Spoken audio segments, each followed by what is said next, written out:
तकरीबन आधी रात हो चुकी थी। मुझे बहुत तेज प्यास लगी थी और जग में पानी भी खत्म हो गया था। इसलिए मैं नीचे किचन से पानी लेने आई। नीचे सब तरफ अंधेरा पड़ा हुआ था। किचन से पानी लेकर मैं जैसे ही अपने कमरे में जाने के लिए सीढ़ियों पर गई, तभी मुझे मामी के कमरे से बहुत ही अजीब सी आवाज़ें सुनाई देने लगीं। मैंने जब उनके कमरे की तरफ देखा तो दरवाज़ा हल्का सा खुला हुआ था, जहाँ से रोशनी आ रही थी।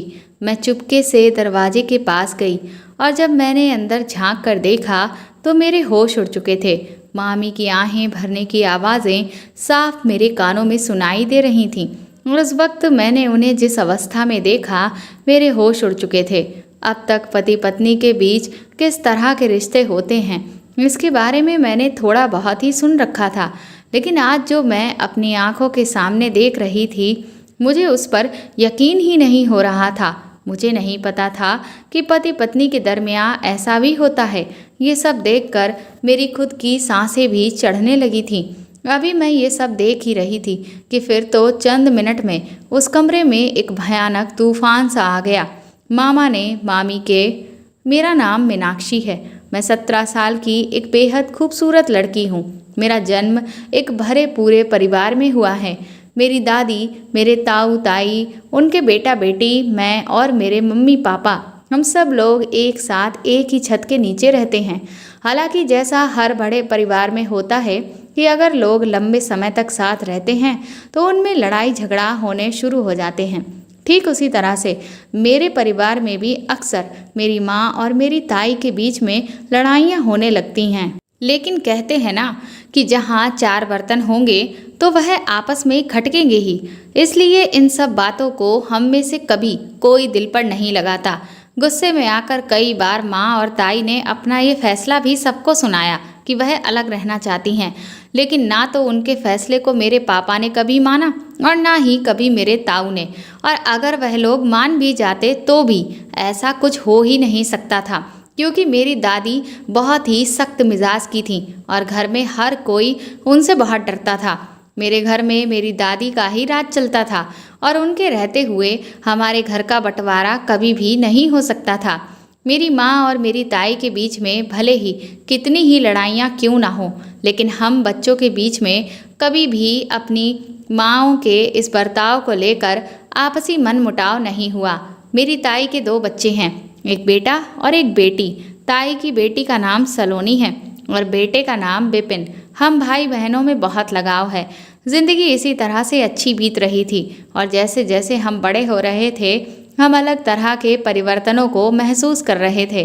अब मेरे और सलोनी दीदी के बीच में और भी ज़्यादा पटने लगी थी, क्योंकि वह मुझसे सिर्फ 3 साल ही बड़ी थी और वह अपने कॉलेज में होने वाली ढेर सारी बातों को जब भी मुझसे शेयर करती थी तो मुझे उन्हें सुनने में बड़ा ही मज़ा आता था। वह वहाँ पर होने वाली अलग अलग तरह की हरकतों के बारे में बताती थी और फिर अपनी उम्र के इस दहलीज पर लड़के और लड़कियाँ किस तरह से एक दूसरे को देखकर मोहित होते हैं, इन सब बातों के बारे में सुन सुनकर मुझे भी बड़ा मज़ा आता था। इधर मैं भी अब कॉलेज में जाने की तैयारी करने लगी थी।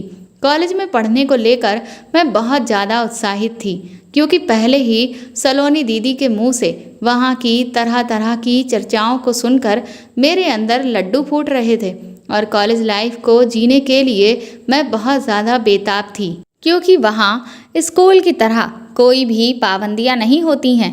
जब मन चाहा तब कॉलेज चले गए और जब अपना क्लास लेना चाहा तब ले लिया और फिर घर वापस आ गए। उसके अलावा सबसे बड़ी बात ये थी कि वहाँ पर हम अपने मन चाहे कपड़े पहन सकते थे। वहाँ कोई ड्रेस कोड नहीं था जो हर रोज़ हमें वही घिसी पिटी ड्रेस पहनने को मिले, बल्कि हम हर रोज़ सज धज कर वहाँ पर जा सकते थे। सलोनी दीदी ने जब कॉलेज में एडमिशन लिया था तो उन्होंने भी कॉलेज जाने के लिए अपने लिए एक से एक नए तरह के सूट सिलवा लिए थे और वह खूब अच्छे से तैयार होकर कॉलेज जाया करती थी। उन्हें देखकर मेरा भी बहुत मन करता था कि ना जाने मैं कब कॉलेज जाऊंगी और इसी तरह से हर रोज़ अच्छे से तैयार होकर वहाँ खूब मस्ती करूंगी। विपिन भैया की पढ़ाई पूरी हो चुकी थी और वह नौकरी की तलाश कर रहे थे। इधर सलोनी दीदी के लिए लड़के भी देखे जा रहे थे। हालांकि सलोनी दीदी ने मुझे बताया था कि वह कॉलेज में एक लड़के को पसंद करती हैं, लेकिन अभी उनके रिश्ते में इतनी गहराई नहीं है कि बात शादी तक पहुँचे। इसीलिए जब उनके लिए लड़का देखा जा रहा था तो उन्होंने घर वालों से कुछ भी नहीं कहा। ये सब देखकर मेरा भी दिल करता कि कोई हो जिसके साथ मैं भी अपना समय बिताऊं, जिसे मैं अपना कह सकूं। शायद ये उम्र ही ऐसी होती है जिसमें इस तरह की भावनाएं अपने उफान पर होती हैं। जब भी मैं अपने आसपास किसी लड़की की शादी होते हुए देखती या लोगों को प्रेम के बंधन में बंधे देखती तो मैं भी ऐसी ही जिंदगी जीना चाहती थी। जल्द ही सलोनी दीदी के लिए एक बहुत ही अच्छा लड़का मिल गया और घर वालों ने उनकी धूमधाम से शादी कर दी। शादी के बाद वह बहुत खुश थीं। शादी से जुड़ी हुई वह तमाम बातें मुझे बताती रहती थीं। उनकी बातें सुनकर मैं मन ही मन शर्माती रहती थी। हमारे बीच में किसी भी बात का कोई पर्दा नहीं था, क्योंकि हम शुरू से ही एक दूसरे से हर तरह की बातें शेयर करते थे। इसीलिए शादी के बाद भी वह अपनी बहुत सारी बातें मुझसे आराम से शेयर कर लेती थीं। हालांकि कुछ बातें मैंने ऐसी भी सुन रखी थीं जिन्हें सुनकर मुझे थोड़ा डर भी लगता था, जिनके बारे में सोचकर यही लगता कि क्या सच में ऐसा भी होता है? क्या कोई पति अपनी पत्नी के साथ इस तरह से भी कर सकता है? लेकिन फिर भी मैं उन बातों को अपने दिमाग से झटक देती थी और अपने खूबसूरत सपनों की दुनिया में खो जाया करती थी। कॉलेज में एडमिशन लेने के तकरीबन 3 महीने बाद हम सभी बच्चों को प्रोजेक्ट्स बनाने के लिए दिए गए। मैं पढ़ने में शुरू से बहुत ही होशियार थी, इसीलिए वहाँ के सभी प्रोफेसर्स मेरी बहुत तारीफ करते थे। हर एक प्रोजेक्ट को 2 लोगों के बीच में बांटा गया था ताकि उसे 2 लोग मिलकर तैयार कर सकें। इन 3 महीनों में कॉलेज में मेरी किसी से भी कोई खास दोस्ती नहीं हुई थी, क्योंकि भले ही मैं वहाँ के माहौल को लेकर पहले से ही बहुत ज़्यादा खुश थी, लेकिन वहाँ पहुँचकर एक अजीब सा डर भी मुझे लगा रहता था। इसीलिए मैं ज़्यादातर सिर्फ अपना ध्यान पूरी तरह से पढ़ाई पर ही रखती थी और बाकी किसी भी चीज़ से कोई मतलब नहीं रखती थी। ना ही किसी से ज़्यादा बातचीत करती थी और कौन क्या कर रहा है इससे भी मुझे कोई लेना देना नहीं था। इसीलिए अब तक वहाँ पर मेरी किसी से कोई खास दोस्ती नहीं थी। बस कुछ एक लड़कियों से ही ठीक ठाक बोलचाल थी और लड़कों से भी मैं बस दूर ही रहती थी। सिर्फ दूसरों की अफवाहों को सुन सुनकर ही मज़े लेती रहती थी। मेरे प्रोजेक्ट्स में मेरा पार्टनर अभय को बनाया गया। प्रोजेक्ट बनाने के दौरान मेरी और अभय की बहुत अच्छी दोस्ती हो गई थी। धीरे धीरे मुझे ये एहसास होने लगा कि मैं अभय से प्यार करने लगी हूँ। अभय एक बहुत ही अच्छा लड़का था। वह मुझे बहुत ही सुलझा हुआ इंसान लगता था। इसी तरह से धीरे धीरे 1 साल बीत गया और मेरा प्यार उसके लिए बढ़ता ही चला गया।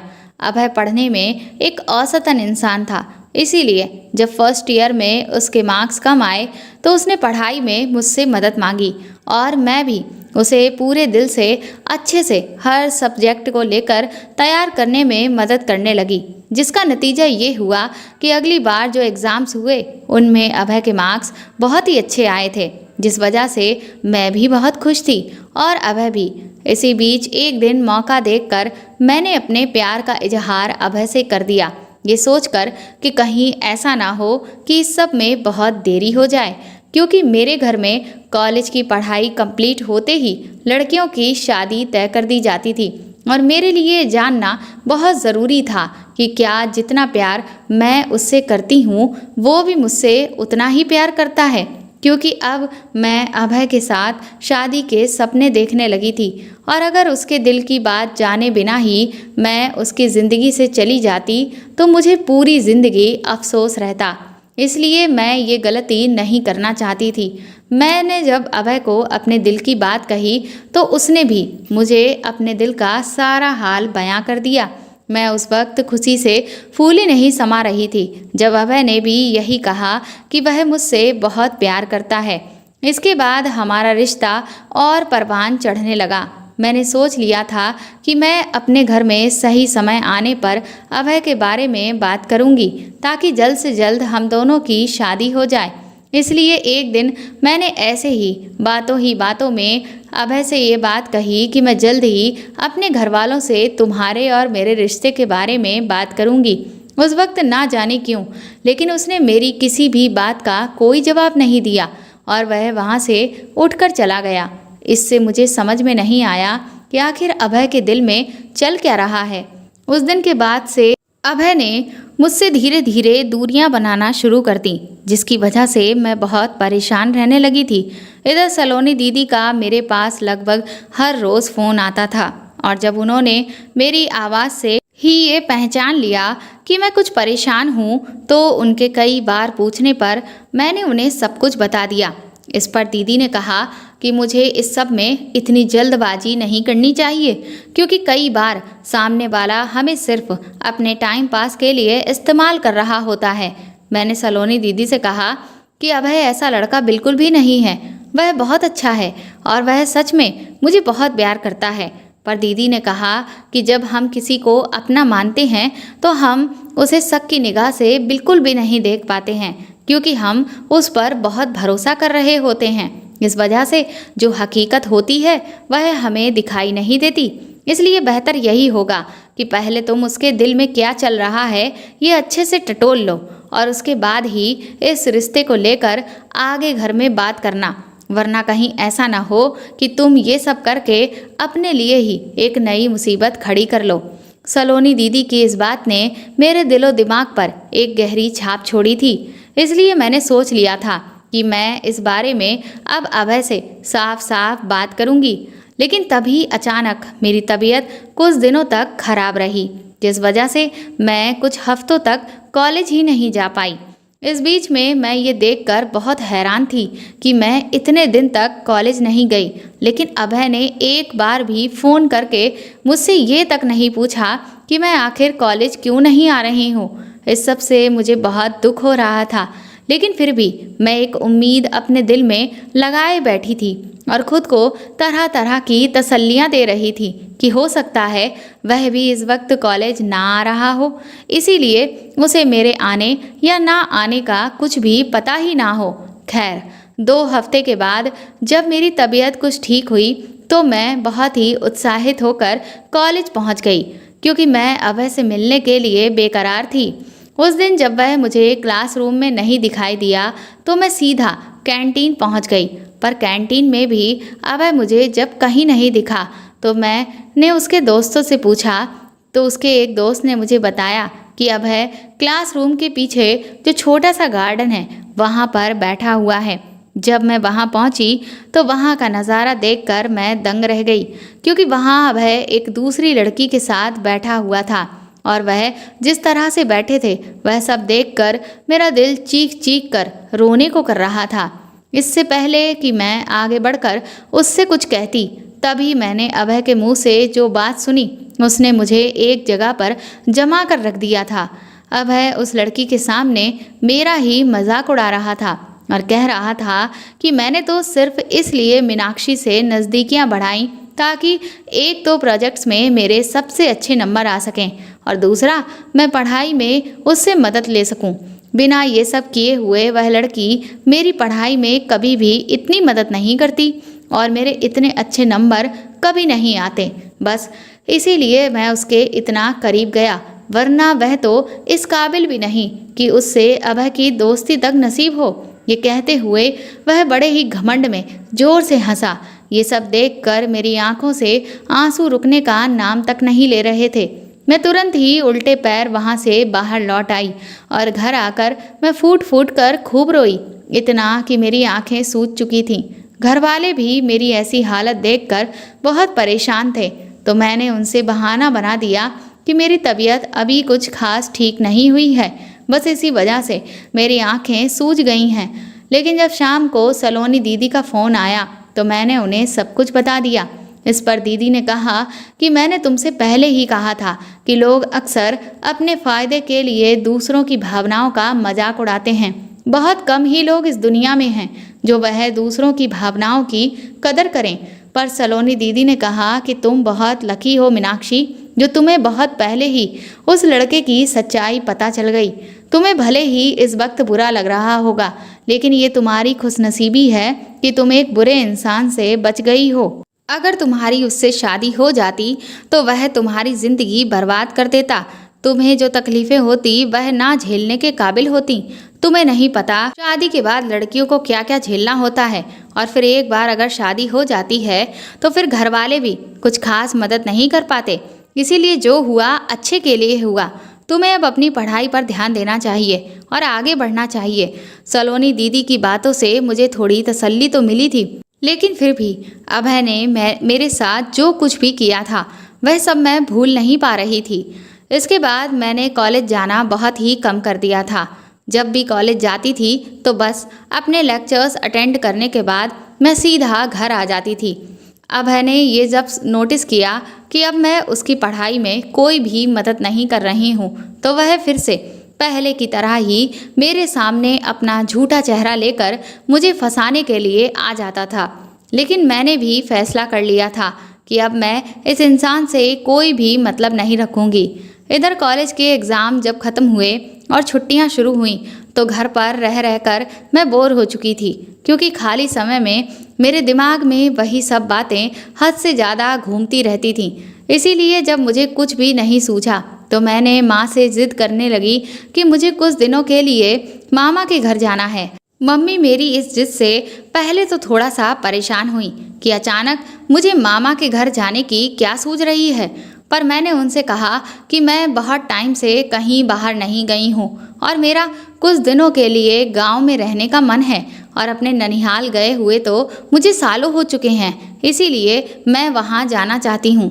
खैर, मेरी इस जिद का असर ये हुआ कि मम्मी ने अगले ही दिन मामा से बात कर ली कि वह मुझे 2 दिन के बाद गांव भेज रही हैं और मामा मुझे बस अड्डे से लेने के लिए आ जाएं। इस बात पर मामा मम्मी से तरह तरह के सवाल जवाब करने लगे कि आखिर अचानक से मीनाक्षी यहाँ क्यों आ रही है, और भी न जाने कितने सवाल। इस पर मुझे भी थोड़ा अजीब लग रहा था और मम्मी को भी।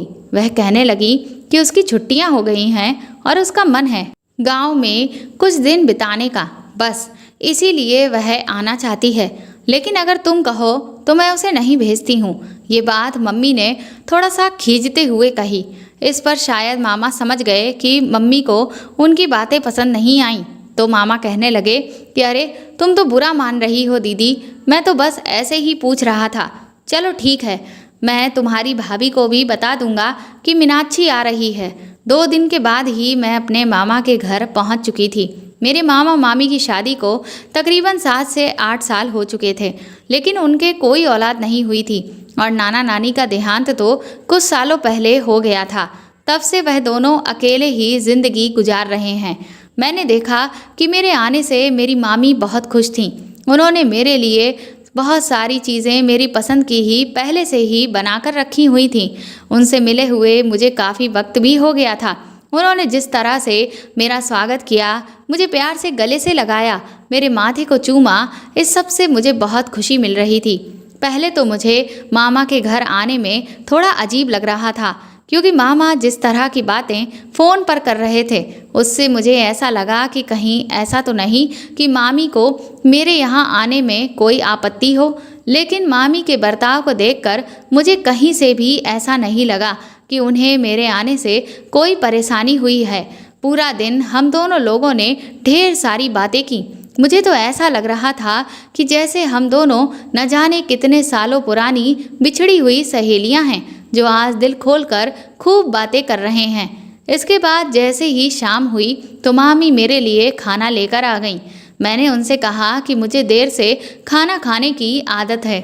इस पर मामी कहने लगी, लेकिन मीनाक्षी, यहाँ पर तुम्हें जल्दी ही खाना खाना पड़ेगा और फिर अपने कमरे में जाना होगा। इसके बाद तुम सीधा सुबह ही अपने कमरे से बाहर निकलना, उससे पहले बाहर मत आना।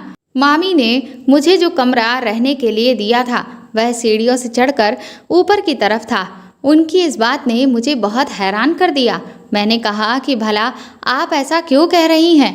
मैंने तो सोचा था कि हम तीनों साथ में बैठकर ही खाना खाएंगे और उसके बाद शाम को खेतों की तरफ घूमने के लिए जाएंगे। इस बात पर मामी कहने लगी कि अरे नहीं मीनाक्षी, ऐसा तो भूल कर भी मत सोचना। तुम्हें नहीं पता कि इससे कितनी बड़ी अनहोनी हो जाएगी। मैंने कहा कि आखिर किस बात की अनहोनी? आप कहना क्या चाहती हैं? साफ साफ कहिए। उसके बाद मेरी मामी ने मुझे जो बात बताई उससे तो मेरे रोंगटे ही खड़े हो गए।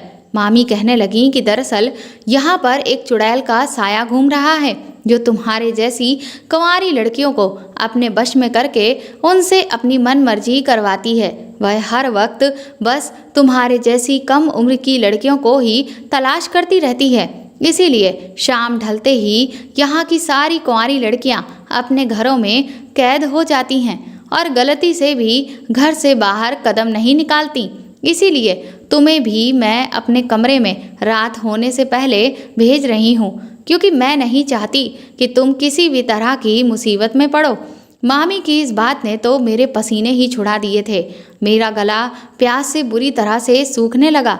मुझे भूत प्रेत चुड़ैल इन सब चीज़ों से बहुत डर लगता था। मैं मन ही मन सोचने लगी कि कहाँ तो मैं गांव में मौज मस्ती करने के लिए आई थी और कहाँ मामी ने मुझे ऐसी बात बता दी कि अब तो मुझे यहाँ आने पर अफसोस सा होने लगा था। मेरे डर को मामी ने भांप लिया। वह मेरे सर पर हाथ फेरते हुए कहने लगी कि तुम्हें डरने की ज़रूरत नहीं है मीनाक्षी, बस थोड़ी सावधानी बरतनी है। शाम ढलने से पहले ही तुम्हें अपने कमरे में चले जाना है और बस सीधा सुबह को ही कमरे से बाहर निकलना है। चाहे फिर कुछ भी हो जाए, लेकिन तुम अपने कमरे से बाहर मत आना। इसके बाद मैंने फटाफट से खाना खाया और अपने कमरे में ऊपर चली गई। कुछ देर तो मैं कमरे में यहाँ वहाँ टहलती रही, लेकिन मुझे अजीब सी घुटन सी हो रही थी। तभी मेरी नज़र मेरे कमरे में लगी हुई एक खिड़की पर पड़ी। मैं जब उस खिड़की को खोलकर देखा तो सामने कोई भी मकान नहीं बना हुआ था। वहाँ सिर्फ दूर दूर तक खुला मैदान ही दिख रहा था, जहाँ पर कुछ एक पेड़ भी खड़े हुए दिखाई दे रहे थे। शाम के वक्त तो ये नज़ारा काफ़ी मनमोह रहा था, लेकिन जैसे जैसे रात बढ़ने लगी और घना अंधेरा छाने लगा, वैसे वैसे वह नज़ारा डरावना होने लगा और मेरे अंदर एक अजीब सी दहशत समाने लगी थी। डर के मारे मैंने उस खिड़की को तुरंत ही बंद कर दिया, क्योंकि अगर वह खिड़की खुली रहती तो शायद ही है जो मुझे एक पल के लिए भी नींद आती। मामी की वह सारी बातें मेरे दिमाग में बार बार घूम रही थीं। मुझे कुछ भी समझ में नहीं आ रहा था, इसलिए मैंने तुरंत ही सलोनी दीदी को फ़ोन लगा दिया और उन्हें फ़ोन करके इस बारे में सब कुछ बता दिया। मेरी बात सुनकर सलोनी दीदी जोर जोर से हंसने लगी। कहने लगी, तुम भी बिल्कुल पागल हो मीनाक्षी। आज के टाइम पर भी तुम इस तरह की अंधविश्वास भरी बातों पर विश्वास करती हो। भूत चुड़ैल कुछ भी नहीं होता है, ये सब हमारे मन का वहम होता है। और गांव में तो अक्सर लोग इस तरह की बातों पर आंखें मूंद कर विश्वास कर लेते हैं। कोई भी अगर ऐसी वैसी चीज़ दिख जाती है तो बस सीधा उसे भूत चुड़ैल ही साबित कर देते हैं। लेकिन तुम तो पढ़ी लिखी हो, कम से कम तुम तो इन सब बातों में विश्वास मत करो। मुझे सलोनी दीदी की बात कुछ ठीक लगी। मैंने कहा कि शायद आप ठीक कह रही हो।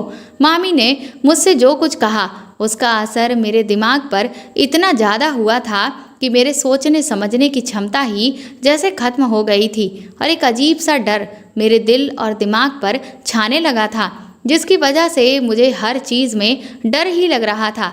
लेकिन आपकी बात सुनकर मुझे लग रहा है कि शायद इस सब में कोई भी सच्चाई नहीं है, इसीलिए मुझे बहुत ज़्यादा डरने की ज़रूरत नहीं है। इसके बाद मैंने फ़ोन रख दिया। मैंने सोचा कि मैं बेकार ही इतना परेशान हो रही थी, मुझे इन सब बातों पर ध्यान नहीं देना है। लेकिन अगर मामी ने मुझे रात को कमरे से बाहर निकलने को मना किया है तो मैं बाहर नहीं निकलूँगी, क्योंकि अगर मैंने उनकी बात नहीं मानी तो फिर वह ना जाने मेरे बारे में क्या सोचेंगी कि मैं बड़ों की बात नहीं मानती हूँ। इसके बाद मैं चुपचाप लेटकर सो गई। करीब आधी रात के वक्त अचानक ही मुझे एक अजीब सी आवाज़ सुनाई दी, जिससे तुरंत ही मेरी आँख खुल गई। उस आवाज़ ने मुझे बुरी तरह से डरा कर रख दिया। वह आवाज़ किधर से आ रही थी पहले तो मुझे समझ ही नहीं आया।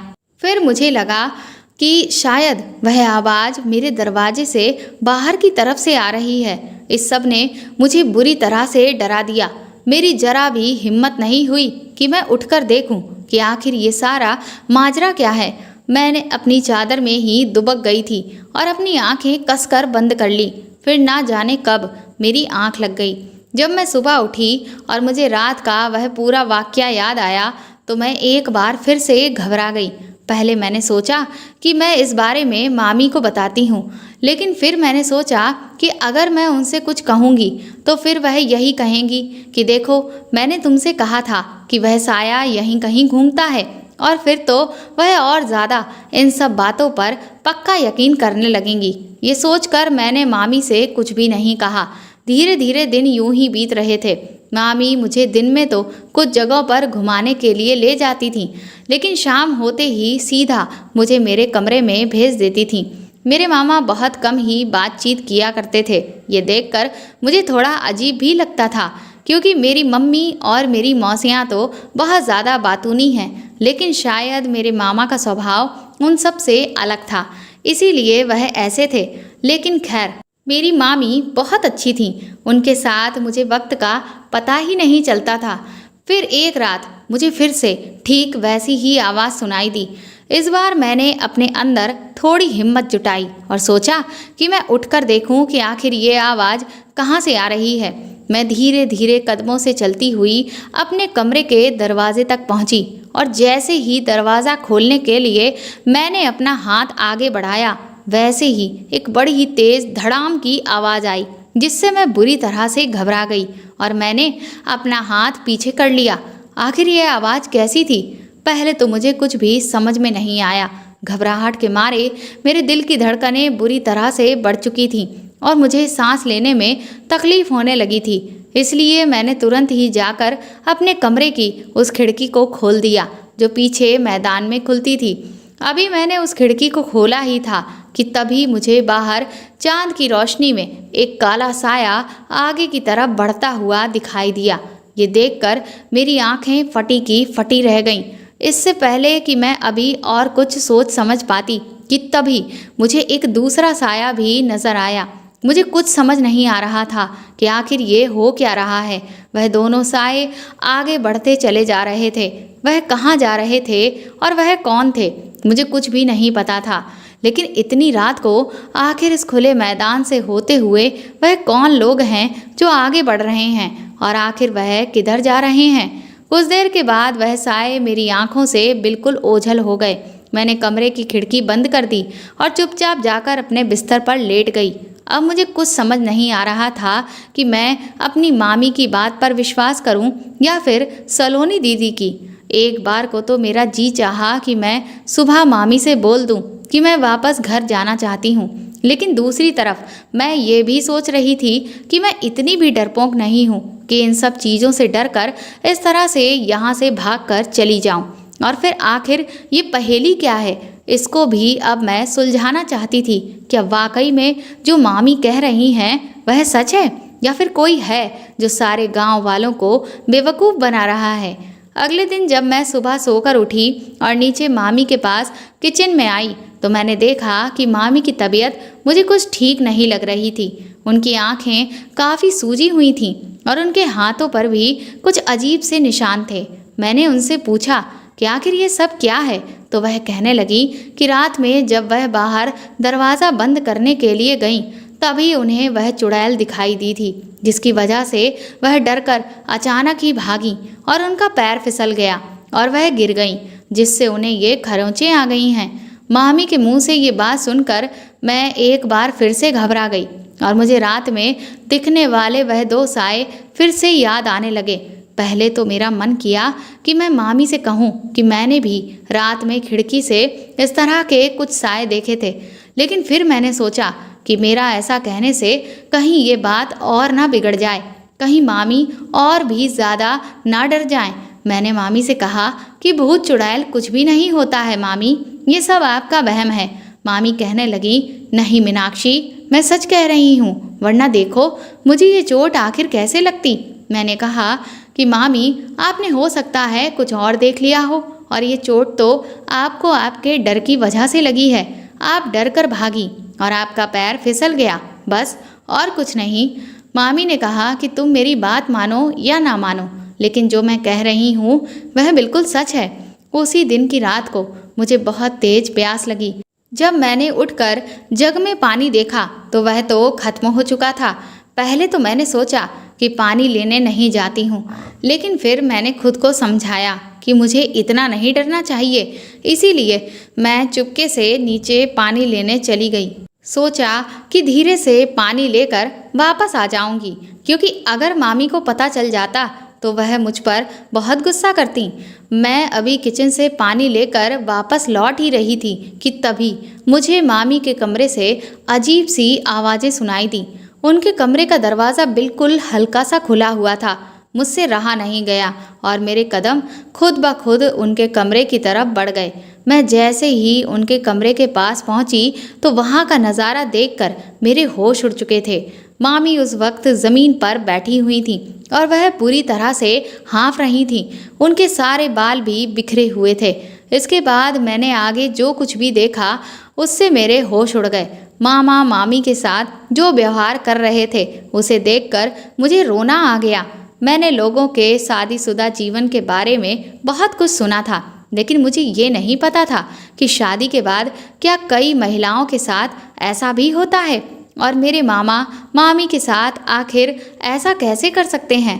मुझे तो अभी भी यकीन नहीं हो रहा था। मैं वह सब और ज़्यादा नहीं देख सकती थी, इसीलिए तुरंत ही भागकर मैं अपने कमरे में चली आई। अगले दिन मैं बहुत ज़्यादा बेचैन थी और इसीलिए मैं मामी से बात भी नहीं कर रही थी। इस पर मामी मुझसे बार बार पूछ भी रही थी कि आज मैं इतना खामोश क्यों हूँ, लेकिन मैंने तबीयत ठीक ना होने का बहाना बना दिया। पर यह बात मेरे दिल में बार बार चुभ रही थी। जब सलोनी दीदी का मेरे पास फ़ोन आया तो मैंने उन्हें सब कुछ बता दिया, लेकिन मैंने उन्हें मना कर दिया कि वह मम्मी से इस बारे में कुछ भी ना कहें, क्योंकि अपने भाई के बारे में ये सब शायद वह ना सुन पाएं कि उनका भाई एक ऐसा इंसान है। अब मुझे अंदर ही अंदर मामा से नफरत सी होने लगी थी और उन पर बहुत गुस्सा आने लगा था, लेकिन मुझे समझ नहीं आ रहा था कि आखिर वह मामी के साथ इस तरह का व्यवहार क्यों कर रहे हैं। 2-3 दिन तक मैं बहुत ज़्यादा बेचैन रही, क्योंकि मैं मामी को इस सब से बचाना चाहती थी, लेकिन मुझे कोई भी रास्ता समझ में नहीं आ रहा था। मामी की हालत मैं दिन ब दिन ठीक नहीं देख रही थी। मुझे उनके शरीर पर तरह तरह के निशान दिखते तो बहुत बुरा लगता, और मैं जब भी उनसे उनकी चोटों के बारे में पूछती तो बस वह उसी चुड़ैल का नाम लेकर बहाना बना देती। ये सब सुन सुनकर मैं पक चुकी थी। इसीलिए एक दिन मैंने गुस्से में उनके सामने मैं फट पड़ी और मैंने उस दिन जो कुछ भी देखा था वह सब कुछ मामी के सामने बोल दिया। इस पर मामी अपने आंसुओं को रोक ना सकी और मेरे सामने बुरी तरह से रोने लगी और हाथ जोड़कर माफ़ी मांगने लगी कि मीनाक्षी, मैंने अपने रिश्ते की लाज बचाने की खातिर तुम्हारे सामने चुड़ैल का साया भटकने का झूठा नाटक किया था, क्योंकि तुम्हारे मामा लगभग हर रोज़ मेरे साथ इस तरह का व्यवहार करते हैं और मैं नहीं चाहती थी कि तुम ये सब होते हुए देखो। इसीलिए मैंने चुड़ैल वाली बात तुम्हारे दिमाग में डाली ताकि तुम डर जाओ और गलती से भी नीचे उतर कर ना आओ। मैंने मामी से कहा कि लेकिन अब आपको ये सब बर्दाश्त करने की ज़रूरत नहीं है। हम मम्मी को इस बारे में सब कुछ बता देंगे और वह मामा को समझाएंगी। इस पर मामी कहने लगी कि तुम्हें इस बारे में किसी से कुछ भी कहने की ज़रूरत नहीं है और तुम फिक्र मत करो, बहुत जल्द तुम देखना सब कुछ ठीक होने वाला है। मैंने कहा कि लेकिन आखिर मामा आपके साथ ऐसा व्यवहार क्यों करते हैं। मेरे इस सवाल पर मामी एकदम से खामोश हो गई। वह कहने लगी कि तुम अभी छोटी हो और इन सब बातों को नहीं समझोगी।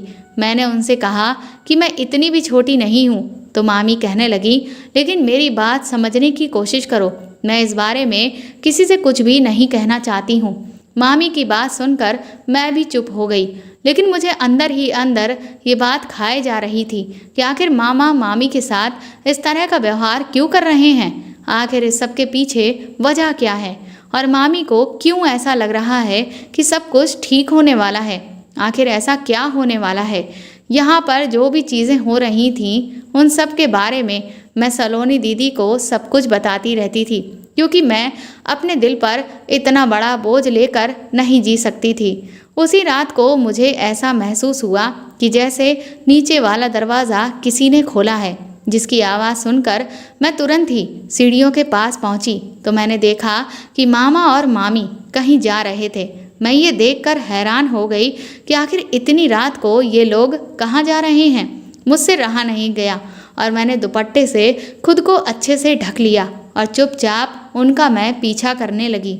वह लोग उसी मैदान की तरफ से जा रहे थे जो मुझे मेरे कमरे की खिड़की से दिखाई देता था। अब मुझे समझ आने लगा कि उस दिन मैंने जो 2 साए देखे थे वह और कोई नहीं बल्कि मेरे मामा मामी के ही थे। काफ़ी दूर तक मैं चोरी छुपे उन लोगों के पीछे दूर से ही चलती रही। अच्छी बात ये थी कि उन दोनों लोगों में से किसी ने भी एक बार भी पीछे पलटकर नहीं देखा था। इसके बाद जब वह मैदान खत्म हुआ तो एक बहुत ही घना जंगल शुरू हो गया था। वहाँ पहुँचकर मुझे बहुत डर लगने लगा, लेकिन मुझे ये जानना भी था कि आखिर वह लोग इतनी रात में कहाँ जा रहे हैं और वह क्या करने वाले हैं। मुझे डर सताने लगा कि कहीं मेरे मामा मेरी मामी के साथ कुछ कर तो नहीं देंगे। मैं अपनी मामी को कुछ भी नहीं होने दे सकती थी, इसीलिए हद से ज़्यादा डरने के बावजूद भी मैं हिम्मत करके उनके पीछे चलती रही। जंगल के अंदर कुछ दूर आगे बढ़ने पर मैं एक जगह पर पहुंची जहां पर कुछ गुफानुमा आकृतियां सी बनी हुई थीं और आसपास थोड़ी बहुत मशालें जल रही थीं। मेरे मामा वहां पर बाहर ही बैठ गए और मामी चुपचाप उस गुफा के अंदर चली गई। आखिर ये सब हो क्या रहा था, मुझे कुछ भी समझ में नहीं आया। मैं भी ये जानना चाहती थी कि आखिर अंदर गुफा में क्या हो रहा है, लेकिन बाहर मामा बैठे हुए थे, इसलिए मैं गुफा के अंदर नहीं जा सकती थी। अब मैं गुफा में झांकने का कोई और रास्ता यहाँ वहाँ खोजने लगी। जब मैं पीछे के हिस्से में पहुँची तो वहाँ पर मुझे एक खुली जगह दिखाई दी जहाँ से अंदर साफ देखा जा सकता था। पहले तो मैंने वहाँ पर एक बाबा को बैठे हुए देखा और उसके सामने मामी चुपचाप हाथ जोड़कर बैठी हुई थी। इसके बाद उस बाबा ने मेरी मामी को एक लड्डू खिला दिया और उस लड्डू को खाते ही मामी तुरंत ही वहीं पर बेहोश होकर गिर पड़ी। ये देखकर मैं दंग रह गई थी और मुझे डर लगने लगा कि आखिर अब आगे क्या होने वाला है कि तभी 3 आदमी और उस गुफा में न जाने किधर से आ गए और फिर उन्होंने जो हरकत करनी शुरू की उससे मेरे होश उड़ चुके थे। मेरी मामी की इज्जत इस वक्त खतरे में थी और मैं उनके साथ कुछ भी गलत होते हुए नहीं देख सकती थी, इसलिए उस वक्त मुझे कुछ भी नहीं सूझा और मैं बिना ये सोचे समझे कि मैं अकेली उन चारों का मुकाबला कैसे कर पाऊंगी उस गुफा के अंदर कूद गई और उन पर पास ही पड़े हुए एक डंडे से मैंने वार करना शुरू किया। लेकिन वह 4 थे, इसीलिए मैं उनके आगे ज़्यादा देर तक टिक ना सकी। वह मुझे वहाँ देखकर बहुत खुश होने लगे क्योंकि अब तो उन्हें एक नहीं बल्कि 2-2 से उनके इरादों को मैं पहले ही भांप चुकी थी। मैंने जैसे ही चिल्लाकर मामा को बुलाने की कोशिश की तभी उनमें से एक ने मेरे मुंह पर कस के हाथ रख दिया और फिर मेरे और मामी के साथ वह होने वाला था जिससे हम दोनों की जिंदगी पूरी तरह से तबाह हो जाती। मेरी आंखों से आंसू रुकने का नाम नहीं ले रहे थे। मैं लाख चिल्लाने की कोशिश कर रही थी लेकिन मेरे मुंह से जरा सी भी आवाज़ नहीं निकल पा रही थी। मुझे समझ नहीं आ रहा था कि अब मैं क्या करूं। अब सिवाय भगवान के मुझे और कोई भी नज़र नहीं आ रहा था, इसलिए मैंने तुरंत ही अपनी आंखों को बंद किया और ऊपर वाले को याद करने लगी। लेकिन जैसे जैसे वह लोग अपनी कारस्तानी में आगे बढ़ रहे थे मुझे ऐसा लग रहा था कि जैसे मेरी जान निकलने ही वाली है। लेकिन तभी एक चमत्कार हुआ। हमारी जिंदगियां खराब होने से पहले ही किसी ने वहां पर आकर उन लोगों को बहुत ज़ोर से पीटा। जब मैंने आँख खोलकर सामने देखा तो मेरे होश उड़ चुके थे क्योंकि मेरे सामने मेरी मम्मी, पापा, विपिन भैया, मामा जी और पुलिस खड़ी हुई थी। वह सब वहाँ अचानक कैसे आ गए मुझे कुछ भी समझ में नहीं आ रहा था। खैर, पुलिस ने तुरंत ही उन चारों आदमियों को गिरफ्तार कर लिया और उसके बाद हम सभी वापस घर लौट आए। मामी अभी भी बेहोश थीं। मम्मी बार बार उनके चेहरे पर पानी के छींटे मारकर उन्हें होश में लाने की कोशिश कर रही थीं। थोड़ी देर के बाद जब उन्हें होश आ गया तो सभी लोगों को वहाँ पर अचानक यूँ देखकर वह भी सकते में आ गईं। मुझे भी अभी तक समझ नहीं आ रहा था कि वह लोग आखिर वहाँ कैसे आ गए। अभी मैं ये सब सोच ही रही थी कि तभी मम्मी ने मामा के मुंह पर एक खींचकर तमाचा मारा और उन्हें खूब खरी खोटी सुनाई। मामा शर्मिंदगी से अपनी नज़रें झुकाए खड़े हुए थे। मम्मी ने कहा कि मुझे शर्म आती है तुम्हारे जैसे इंसान को अपना भाई कहते हुए। मम्मी मामी पर भी बुरी तरह से चिल्लाने लगी कि तुमने भी मुझे कुछ भी नहीं बताया और इसीलिए बात आज यहाँ तक इतनी बढ़ चुकी थी। अगर हम लोग वहाँ सही समय पर नहीं पहुँचते तो तुम लोगों की जिंदगियाँ आज खराब हो चुकी होती। मुझे अभी भी कुछ भी समझ नहीं आ रहा था। मैंने मम्मी से कहा कि आखिर यहाँ पर हो क्या रहा है और आप अचानक वहाँ कैसे पहुँच गईं। इस पर मम्मी ने कहा कि कल शाम को ही सलोनी अपने ससुराल से घर आई हुई थी और उसने मुझे यहाँ पर जो कुछ भी हो रहा था उस सब के बारे में सब कुछ बता दिया। ये सब सुनकर मुझे बहुत फिक्र होने लगी, इसलिए मैंने तुम्हारे पापा और विपिन से यहाँ पर आने के लिए कहा। रास्ते में हमारी गाड़ी खराब हो गई, जिसकी वजह से हमें यहाँ आते आते काफ़ी रात हो चुकी थी। जब हम रात में यहाँ घर पहुँचे तो देखा कि दरवाजे तो खुले पड़े थे। जब मैं अंदर इस कमरे में आई तो यहाँ कोई भी नहीं था।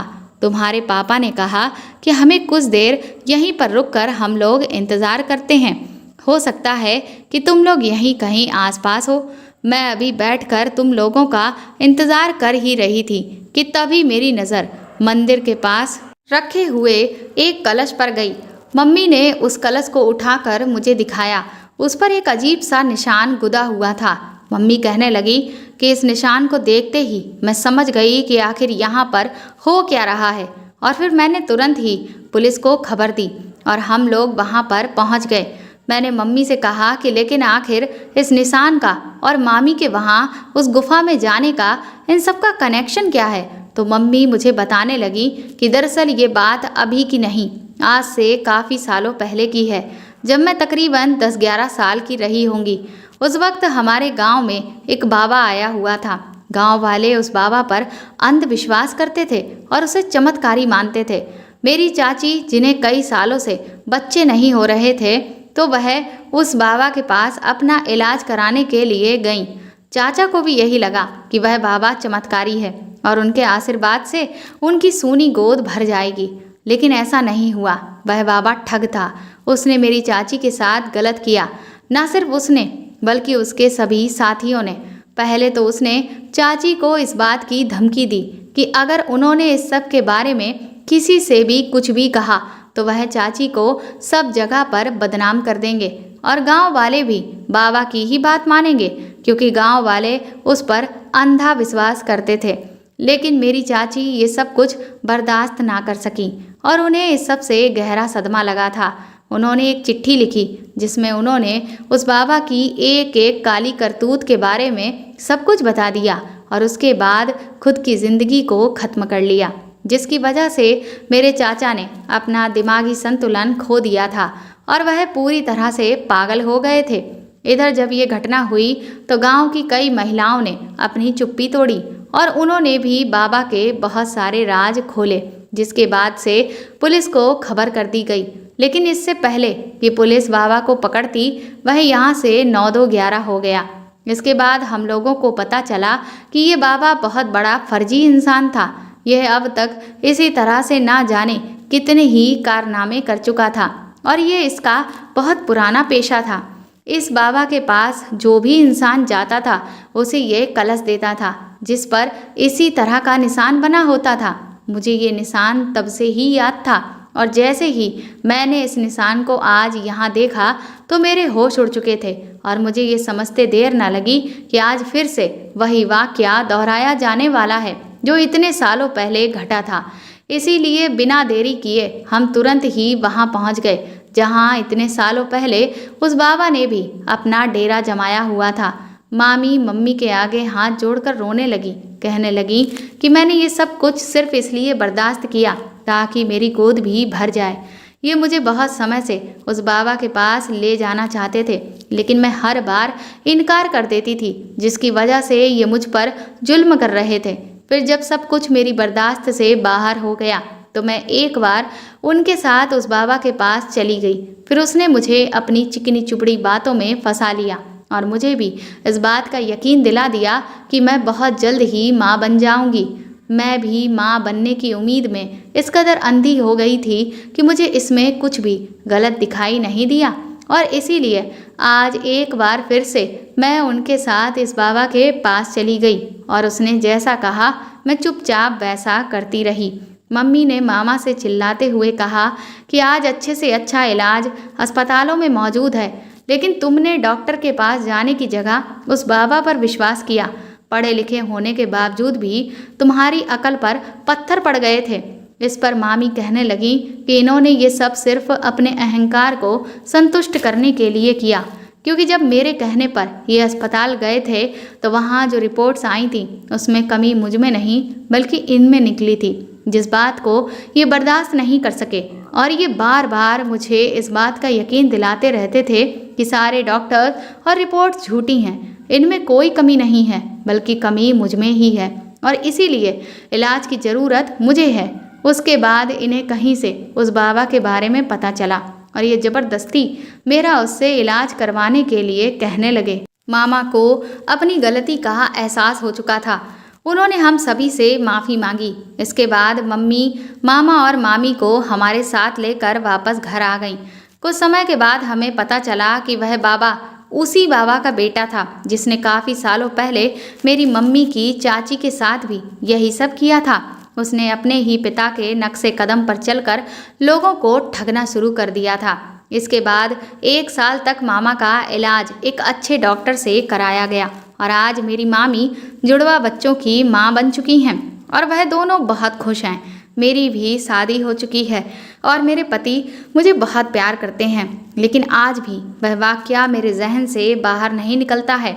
उस दिन अगर सलोनी दीदी ने घर में सबको इसके बारे में ना बताया होता तो आज मैं और मामी वह ज़िंदगी कभी नहीं जी रहे होते जो आज हम जी पा रहे हैं। दोस्तों, आज भी हमारे समाज में ये मानसिकता इस कदर छाई हुई है कि पुरुषों में किसी भी प्रकार की कोई कमी नहीं हो सकती, जबकि ऐसा नहीं है। इस तरह की समस्याएं पुरुष हो या महिला किसी में भी देखी जा सकती हैं। इस तरह के फर्जी बाबा हमारी भावनाओं को हथियार बनाकर हमें ही निशाना बनाते हैं और हमसे अपनी मनमानी करवा के हमें हर तरह से ठग लेते हैं, और हम बस अपनी उम्मीद के पूरा होने के चक्कर में कई बार अपनी और अपनों की जिंदगियां बर्बाद कर लेते हैं। हमें कभी भी इस तरह की बातों में विश्वास नहीं करना चाहिए, बल्कि जो समस्या है उसका सही समाधान ढूंढना चाहिए। तो दोस्तों, आपको मेरे द्वारा लिखी हुई ये कहानी कैसी लगी हमें कमेंट करके ज़रूर बताएं, और प्लीज़ इस कहानी को ज़्यादा से ज़्यादा शेयर और लाइक करके मेरे चैनल को सपोर्ट करें। साथ ही अगर आप चाहें तो मुझे सुपर थैंक्स भी खरीद कर दे सकते हैं। सुपर थैंक्स का ऑप्शन आपको इस वीडियो के नीचे दिए हुए सभी ऑप्शंस में दिख जाएगा, जो कि हार्ट शेप में बने हुए डॉलर के साइन के तौर पर है। और अगर आप मेरे चैनल पर नए हैं तो सब्सक्राइब करके बेल आइकन को ज़रूर दबा दीजिएगा, ताकि आगे भी मैं आपको ऐसी ही अच्छी कहानियाँ सुनाती रहूँ। Thank you.